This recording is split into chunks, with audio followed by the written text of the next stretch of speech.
Hey everyone, and welcome back to What Was That with Gabe Sanchez.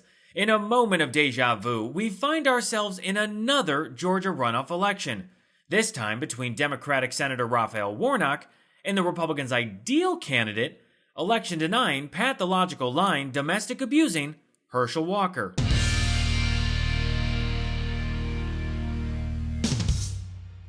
Now, I've previously covered Herschel Walker on What Was That before, and it resulted in him blocking me.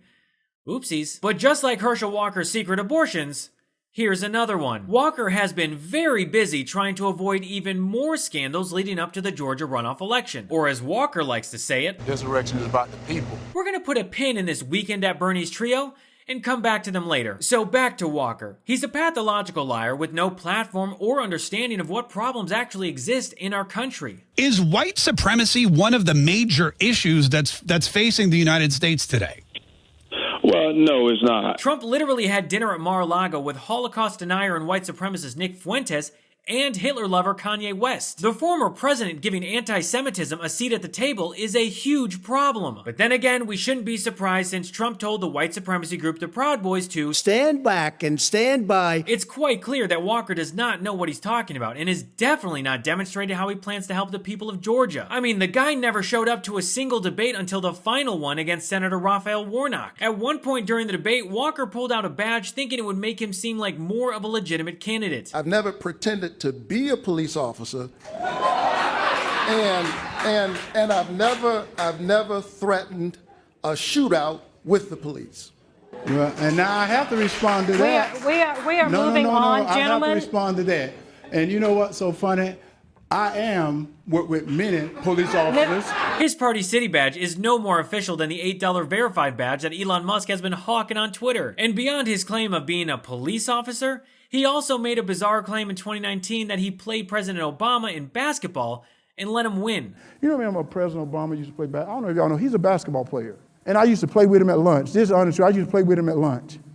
And I let him beat me. Which is odd, because President Obama had this to say. He also claimed that he used to let me beat him at basketball.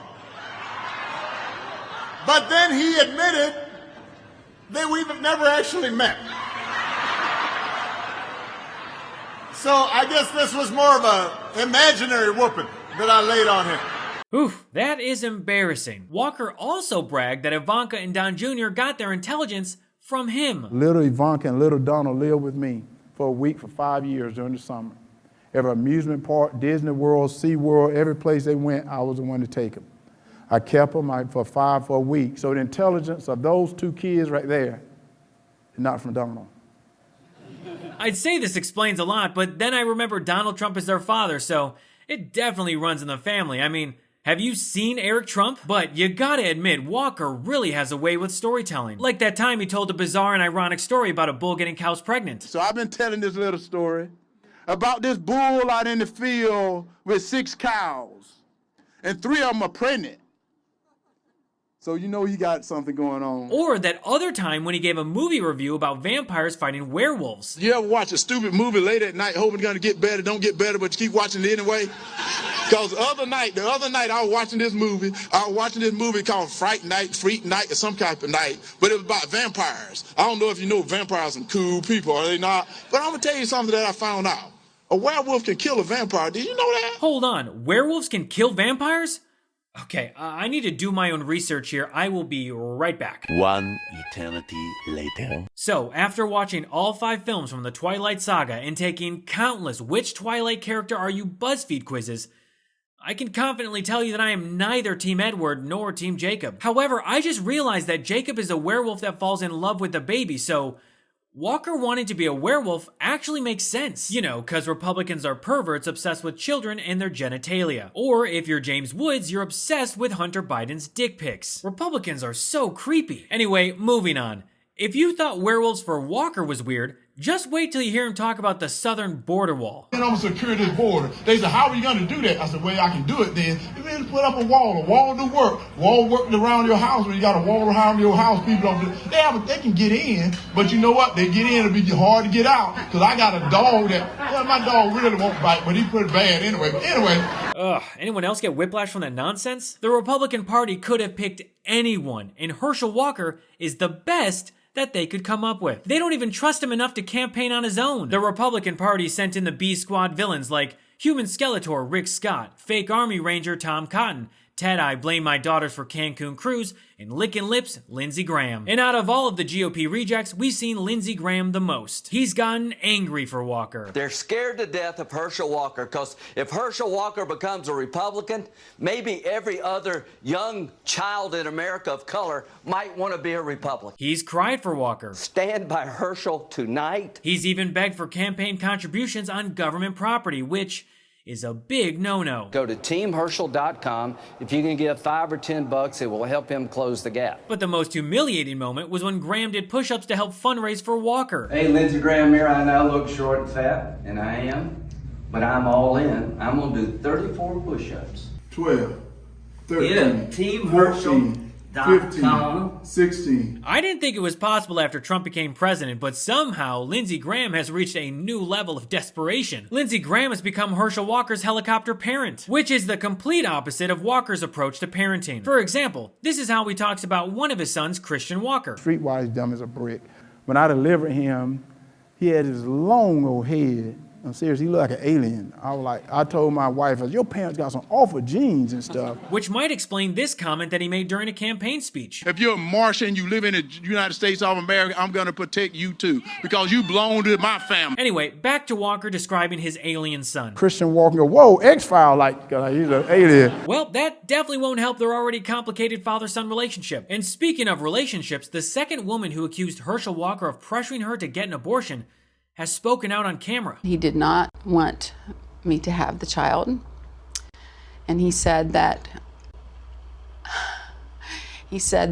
because of his wife's family and powerful people around him, that I would not be safe and that the child would not be safe. Wait, what was that?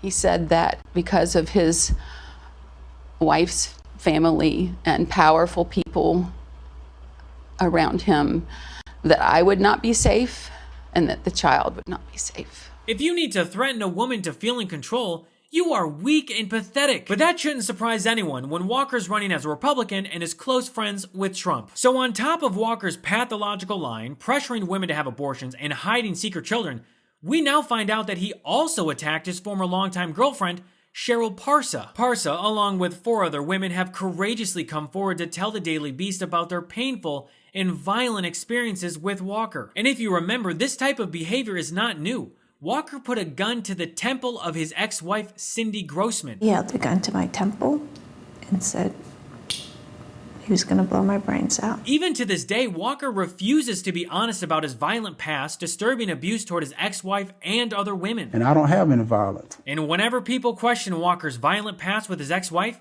he dodges and claims he addressed it in his 2008 memoir, Breaking Free. Only problem is that it never mentions violence toward his ex-wife. So at this point, I'm not sure how many additional reasons you need not to vote for Herschel Walker, but here's a major one. This is actually something I revealed in my last segment on Herschel Walker.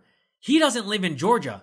He lives in Texas. Walker declared Texas his homestead for tax purposes, which means Texas is his primary residence. And the address he used on his campaign paperwork was the home of his wife, Julie Blanchard. And we just discovered she had been renting out her home right up until the campaign. But here's Walker lying again to the people of Georgia. I represent the great people of Georgia. I've lived here my whole life. How can the people of Georgia expect Walker to represent them when he doesn't even live in the same state as them? Bottom line, the Republican Party knows Walker has no experience, no platform, and is a massive liability every time he opens his mouth. The Republican Party sees Herschel Walker as just a vote to advance their harmful policies. So when you go to the polls, remember to vote for Senator Raphael Warnock, because Georgia deserves someone who is actually going to show up for them. And look, at the end of the day, even Herschel Walker thinks Warnock is a great guy. Well, I'm Gabe Sanchez, and this has been What Was That?